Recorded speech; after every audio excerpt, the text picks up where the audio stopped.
What's up everybody? Hi guys, it's Dad Dummy. We're back with another reaction video, and this reaction video is Every Career Ended by Eminem. This is rap lore. It was also recommended to me, and also a Will Smith video, why people hate Will Smith, something like that.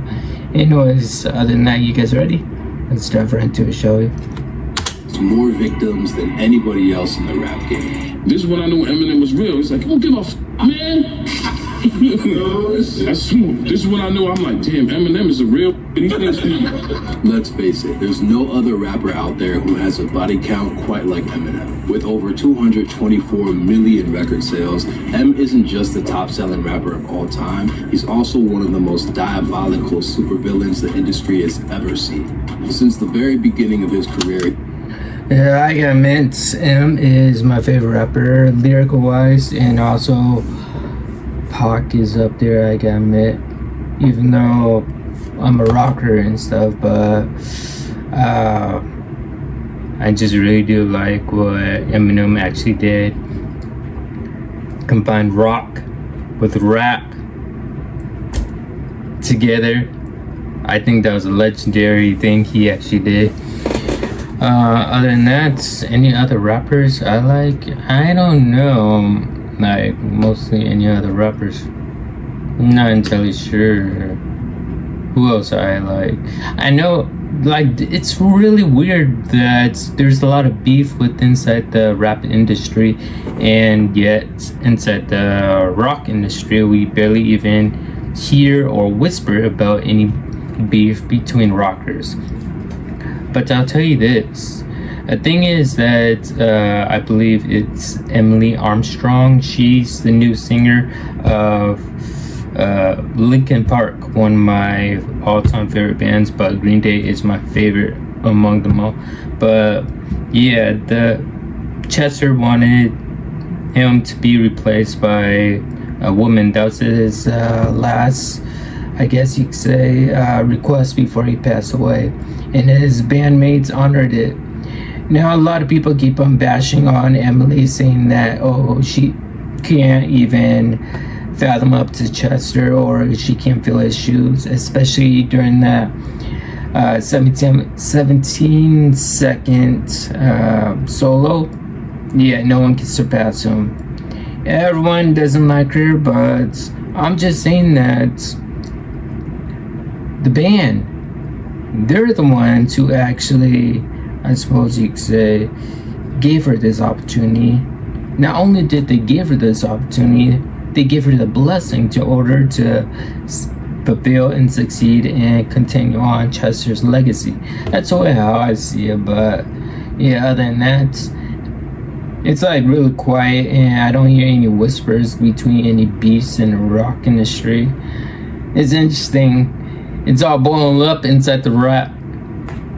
He's developed a reputation as one of the most nightmarish, unhinged, and downright evil MCs to ever pick up the mic. And just weeks ago, Eminem claimed his latest victim when he decided to target Kanye West on the JID song Animals. But when you add it all up, just how many careers has M outright obliterated? That's why we're doing a deep dive on every single victim Eminem has ever ripped apart. Which rap group did a young Eminem feel super disrespected by? How did Eminem respond to the rappers who tried to attack his family? Oh yeah, How did MGK. one of the most controversial political figures respond to M dissing her? I heard that when Eminem pulled out a kill shot, MGK stopped rapping. He just went back to rock.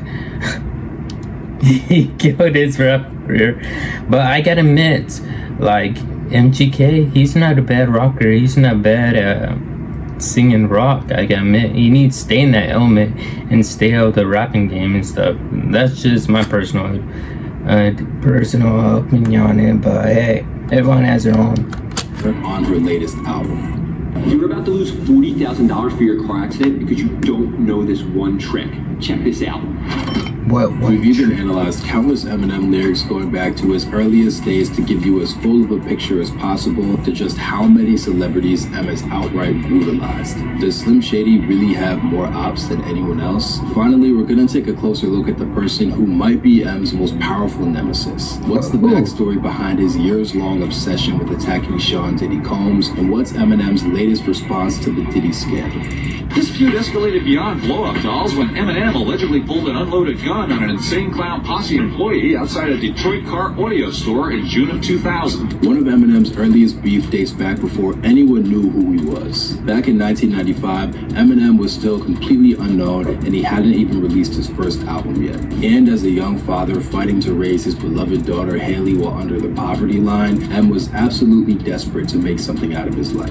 That desperation led him to beefing with one of the city's most well-known and bizarre rap groups. In order to promote himself, Eminem pressed up flyers for an upcoming performance. In those same flyers, he also teased that Insane Clown Posse, a multi-platinum Detroit rap group duo, might make an appearance. There was a big problem though. M hadn't gotten Insane Clown Posse's approval to use their name. When ICP saw their name on the flyer, they told M to f*** off. At the time, they probably just thought they were putting a nobody struggling rapper in their place. What they didn't realize is that M wouldn't just become the biggest rapper on the planet, he'd also hold a grudge against them for the rest of his life. Damn. On the self-titled song Marshall Mathers, M took aim at Insane Clown Posse. He mocked them for wearing clown makeup and assaulted their sexuality, and claimed that he personally chased them both out of a Detroit club. Quote, claiming Detroit while y'all live 20 miles away and I don't wrestle, I'll knock you fucking. Alright, are we saying this? Jesus Christ. Alright, I'll just say it. Claiming Detroit when y'all live 20 miles away and I don't wrestle, I'll knock you fucking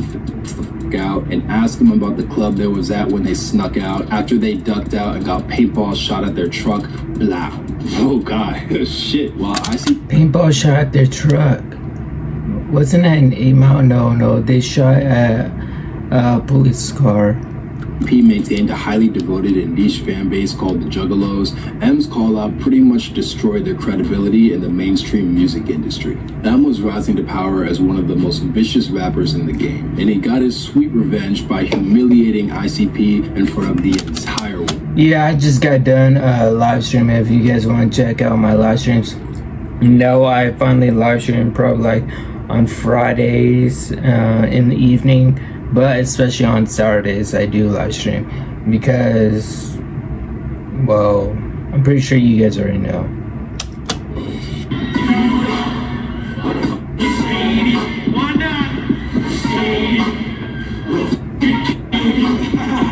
But Eminem also had smoke for the rest of the music industry, and he didn't play politics at all. As M shot to fame, he found himself entangled in a high-profile beef with Benzino, the owner of a rap magazine. Mr. No Neck. This guy is so irrelevant to this day. I'm pretty sure, I think he popped out a new album, but no one bought it. Barely even bought it. He doesn't even have 1 million followers on Twitter and stuff. It's so sad. I don't know how many he has on Instagram, but okay. Called The Source. The Source didn't just have a track record of being the highest of a rap magazine called The Source. The Source didn't just have a track record of being the highest selling hip hop magazine of all time, it was also considered a huge arbiter of culture. The magazine even had its own iconic rating system. If a new rap album was awarded the highly coveted 5 mics, it was pretty much established as an instant classic. But when M dropped his hugely anticipated 2002 album The Eminem Show, The Source magazine only bestowed it with 4 mics. For the record, having 4 mics was pretty much considered a great rating, but M clearly took it personal. He lashed out against The Source and the man who ran the magazine, Raymond Benzino Scott. M even claimed that Benzino refused to give him 5 mics because of the magazine's alleged racial bias. Basically, M was saying that Benzino was discriminating against him for being white. Benzino fired back saying that M was nothing more than an industry pawn. Quote, Eminem is just the hood ornament for the machine. You think I could grab my crotch and put my in people's face the way he does? No way. But as long as the color of his skin and his eyes fits what America wants, it's alright. From there, things only heated up. M dumped diss record after diss record targeting Benzino for his failed rap career and alleging that he was an unethical leader for The Source. On the diss track The Sauce, M claimed that Benzino had destroyed The Source's journalistic credibility and forced the staff to give Benzino's own album 4.5 mics as a way to boost his rap career. Quote, "You're never gonna blow, bitch, you're just too old.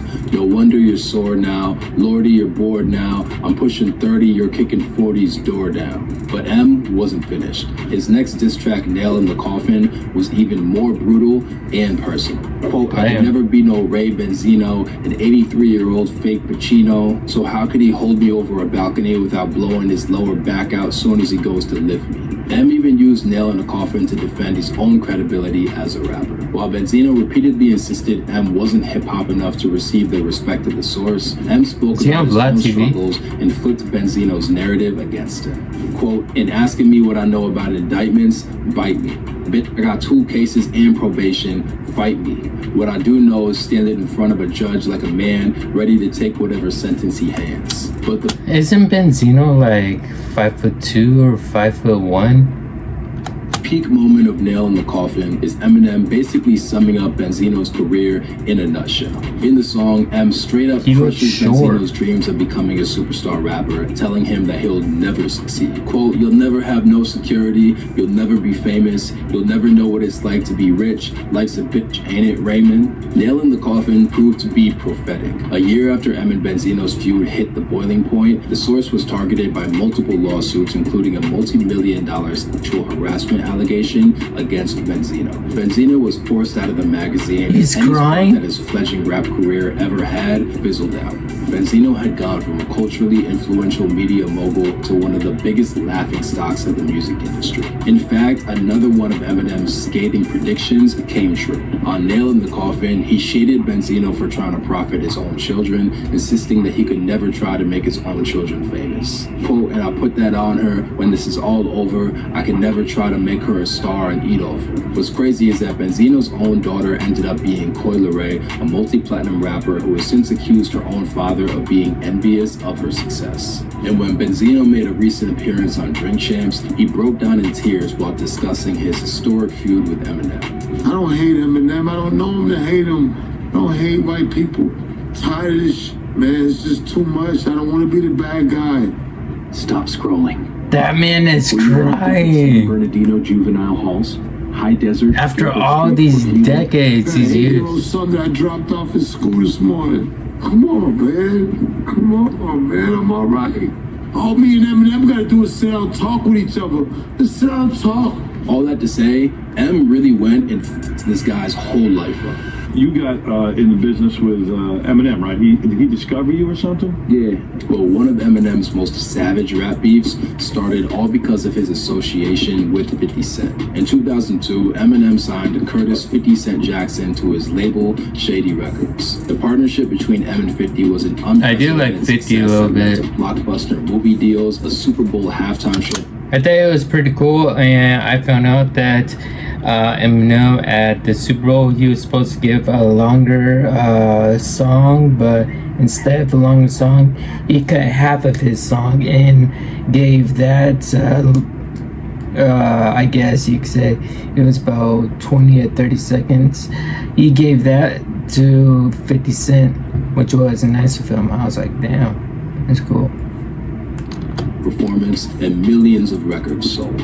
But it also led to M becoming 50's most loyal and public defender, even when it came to beef. By joining up with 50 Cent, Eminem inherited his protege's long simmering beef with Ja Rule. Ja Rule was the most His job. He is unknown nowadays and stuff. Like, no one talks about him ever. It's like, all these rappers like long ago, there's one named 50 Chain or something like that. I remember back in when I was like in elementary school, I used to hear him. The Chingy, that was his name, Chingy. But he's off the board. No one heard from him ever. It's like weird how rappers like come out big and then they end up disappearing. Platinum New York rapper with massive crossover success, but his feud with 50 had a history of violence, including assaults and a stabbing that left 50 with multiple stitches. While M claims that he first tried to prevent the 50 and Ja Rule beef from escalating, he accused Ja of dialing up the tension to the point that there was no going back. In Ja Rule's diss song Loose Change, he not only attacked 50, but also targeted M's mother, his wife Kim Mathers, and his daughter Haley. Quote, M, your mother's a crackhead and Kim's a known so what's Haley gonna be when she grows up? And just like that, all bets were off. M devoted himself to dismantling Ja's image and personally attacking him in the most savage ways possible. On his response track, Haley's Revenge, M mocks Ja as a wannabe clone of Tupac Shakur, while also threatening to stick his Oscar where the sun don't shine. Quote, Haley, what? Come here, bring daddy his Oscar. We're gonna shove it up Ja Rule's ass. On another diss track, Bully, M alleges that Ja Rule was addicted to using ecstasy while also branding him as a pawn of his label boss, Irv Gotti. Quote, they keep hounding at me now that I'm down with 50. Suddenly I got beef with this Ja, but his ass is such a puppet. Irv could shove his whole hand up it and make him say what he wants him to say.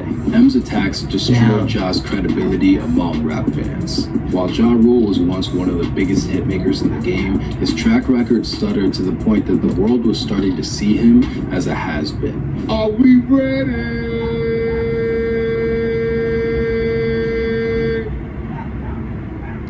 Well, no one's not saying.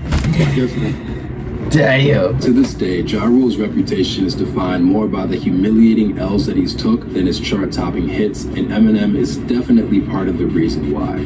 It makes that person as irrelevant as people say I am in hip-hop. I make them bigger by getting into this thing where I'm like, I want to destroy him, but I also don't want to make him bigger. And while M's destroyed plenty of reputations early in his career, he's still going after high-profile figures to this day. Machine Gun Kelly instigated beef with Eminem in 2012 when he publicly called M's then 16-year-old daughter Haley hot as f***.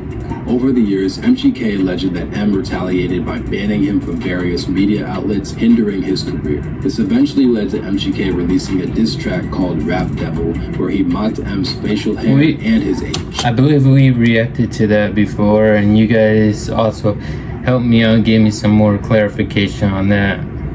Back then, I was like really dense. I didn't even know anything about like MGK. Yes, you guys had a lot of information on him. Within days, M responded with Kill Shot, a blistering, scorched earth rebuttal that even referenced his years earlier dissection of Ja Rule. Quote, Kelly, they'll be putting your name next to Ja, next to Benzino, die like the last motherfucker sang Haley in vain. Killshot was such a vicious counterattack that MGK was subsequently booed at his own shows. In fact, fans pinned M's diss record as the reason why MGK quit rapping and made a hard pivot to making pop-punk songs. Yeah, exactly. If you're good at two things, but someone basically destroys you at one thing, stick to the other thing that you're good at. I mean, MGK, I admit, you're really good guitar enthusiast and stuff. Play it. You're really good at it. Sing it. Rock. Not rap. You cannot rap, dude. I'm sorry. But I know there's a lot of people out there that disagree, but still, I'm siding with the rock side of MGK. In the middle of his career, M really may have chased this man out of hip-hop. Honestly, the pop-punk shit does work for him, though. People don't like it. It does. Whatever. M even recently decided to go Which one did I like? Most controversial conservative influencers working together. You know what? I think that's about it. We got enough today. But other than that, what do you guys think about this? Did you guys enjoy this? I certainly did. So it was actually pretty entertaining to watch. Hope you guys enjoyed this video. If you guys need to subscribe to the channel, odds we're almost close to 500 subscribers. We're trying to meet that goal by the end of the year. Hope you guys have a nice day. See you in the next one.